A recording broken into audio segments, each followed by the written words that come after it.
గణేశాయ నమః. శ్రీ సరస్వతి నమః. శ్రీ గురుభ్యో నమః. భక్తులారా, వ్యాసప్రోక్త భాగవత మహాపురాణం యథాతథంగా చెప్పుకున్నాం. ప్రతి శ్లోకం దాని అర్థం. ఇందులో భాగంగా నిన్నటి వరకు మనం 8 స్కందాలు పూర్తి చేసి 9వ స్కందాన్ని కూడా మనం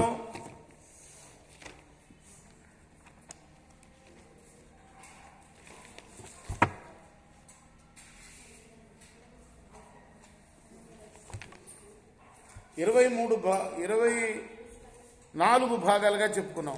25వ భాగాన్ని ఈరోజు చెప్పుకున్నాం. చెప్పుకున్న ముందు వ్యాసవారిని ప్రార్థన చేసుకున్నాం. వ్యాసాయ విష్ణు రూపాయ వ్యాస రూపాయ విష్ణవే నమో వై బ్రహ్మనిజయే వాసిష్ఠాయ నమో నమః. ఆంజనేయం మహావీరం బ్రహ్మవిష్ణు స్వాత్మం కరుణాక ప్రభంశాంతం ఆంజనేయం నమామ్యహం. సదా నింబవృక్షస్య మూలాదివాస సుధాశ్రావిడం తిగ్నమప్యప్రియంతం తరుం కల్పవృక్షాదికం సాధయంతం నమామీశ్వరం సద్గురుం సాయినాథం. విశ్వామిత్రాధరేయేన మారీచాజ్యానిశాచర పశ్యతో లక్ష్మణ సేవా హత నైరుతపూండవ. మనకు భాగవతంలో కూడా రామాయణమే వచ్చింది. ఇవాళ నిన్న మొదలైంది కదా. చాలా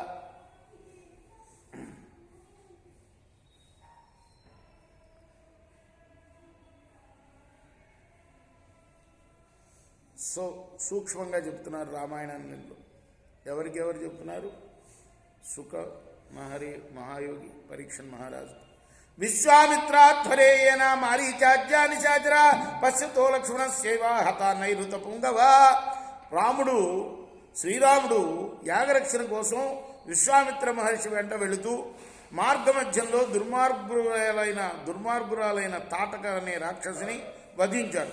యాగ సమయంలో సుబాహుడు మొదలగు రాక్షసుల్ని వధించాడు. మారీచుడికి బుద్ధి చెప్పాడు. ఆ సందర్భంలో అన్నకు తోడుగా యాగరక్షణ పర్యవేక్షణలో ఉన్న లక్ష్మణుడు ఎంతోమంది రాక్షసులను హతమార్చాడు.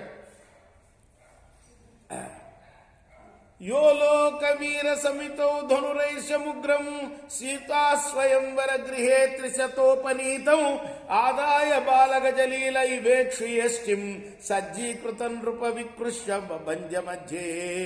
జనక మహారాజు మిథిలానగరంలో సీతాదేవి స్వయంవర సభ ఏర్పాటు చేశాడు. లోకంలోని వీరాది వీరులందరూ కూడాను ఆ సభకు విచ్చేశారు. అప్పుడు బలశాలులైన 300 మంది యోధులు శివధనస్సు తీసుకుని వచ్చి ఆ సభా మధ్యంలో నిలిపారు. ఆ విల్లు చాలా బలమైనది. అప్పుడు మహావీరుడైన శ్రీరాముడు ఆ శివధనస్సును చేబూని దాన్ని సంధించాడు. నారిని సంధించాడు దానికి. ఆ తర్వాత ఆ ప్రభువు దాన్ని లాగి ఏనుగు గున్న చెరకు గడను వలె అవలీలుగా, అంటే ఏనుగు ఒక చెరుకు గడిన పీకి అవలీలగా ఎలా పైకెత్తుతుందో అంత అవలీలగా ఆ వింటిని ఎత్తి 2 ముక్కలు చేశాడు. జిత్వాను రూపగుణశీలమయోంగ రూపాం సీతాభిధాం శ్రియమురస్యభిలభ్యమానాం మార్గే వ్రజన భృగుపతేర్వ్యనయత్ ప్రరూఢం దర్పం మహీమకృత యస్త్రిర రాజబీజాం. శ్రీమన్నారాయణుడి యొక్క అంశతో అవతరించిన వాడు శ్రీరాముడు. ఆ శ్రీహరి వక్షస్థలంలో విరాజిల్లుతుండే లక్ష్మీదేవే సీతగా అవతరించింది. తరుణ వయస్సులో తలతల మెరుస్తున్న రామచంద్ర ప్రభువు సద్గుణాల చేత, ఉత్తమ శీల సంపద చేత, వైభవం చేత, అంగ సౌష్ఠవం చేత, రూప సౌభాగ్యం చేత తనకు అన్ని విధాలుగా తగిన సీతాదేవిని అలా ధనుర్భంగం చేసి చేపట్టాడు. అంటే పెళ్లి చేసుకున్నాడు.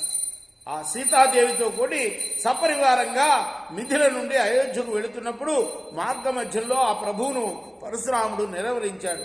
ఆ భార్గవ రాముడు ఇదివరలో 21 సార్లు క్షత్రియులపై దాడి చేసి భూమిపై క్షత్రియ వంశాన్ని రూపుమాపాడు.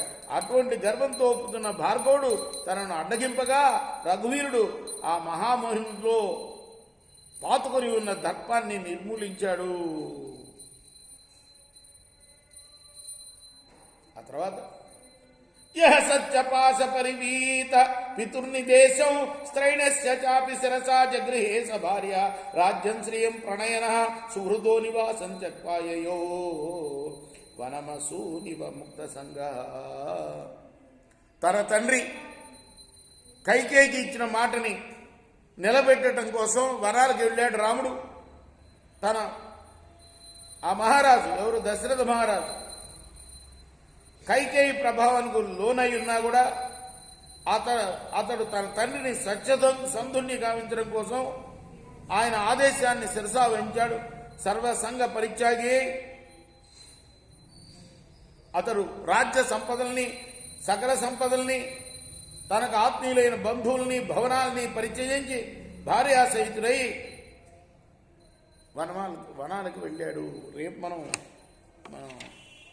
26వ భాగంలో కొనసాగిద్దాం. कृष्णार्पणमस्तु. श्री सच्चिदानंद सद्गुरु साईनाथ महाराज की जय. चकोरा हारती को सद्गुरुनाथ देव साईनाथ पांचभूति तत्वंला निहारतुम्रा निर्गुणम स्थिते वेडी एट्ली आकारम పొందిదు సాయిరామ్. సర్వం నీవే కరుణి తల్లివలే రజోతమో సత్వం నుండి మాయడి నుంచే బాబా మాయడి నుంచే ఆ మాయ నుండి వేరే మాయా ఏం తిరగవచ్చే. సప్త సాగరాలు నీకు క్రీడారంగములు బాబా క్రీడారంగములు. నీలీలాతర విస్తారణకే విశ్వం సృష్ట్యాయే బ్రహ్మాండం ప్రారంభం మాకు ఎలా చూపేవు బాబా ఎలా చూపేవు. తుకారామే కృపాలుడంటూ సాయిని కీర్తించే చేకూరా హారతి గో సద్గునాథ దేవ సాయినాథ పాంచభూతి తత్వంలానే హారతులుతుందా. లోకమే జ్ఞాన శూన్యం ఎవరు కోరరు జ్ఞానం పాండురంగావతారం అది సుజ్ఞానదాయకం హారతి జ్ఞానరాజా మహాకైవల్య తేజ సేవిస్తు సజ్జనులే మదిని నీను చేర్చేరు హారతి జ్ఞానరాజా.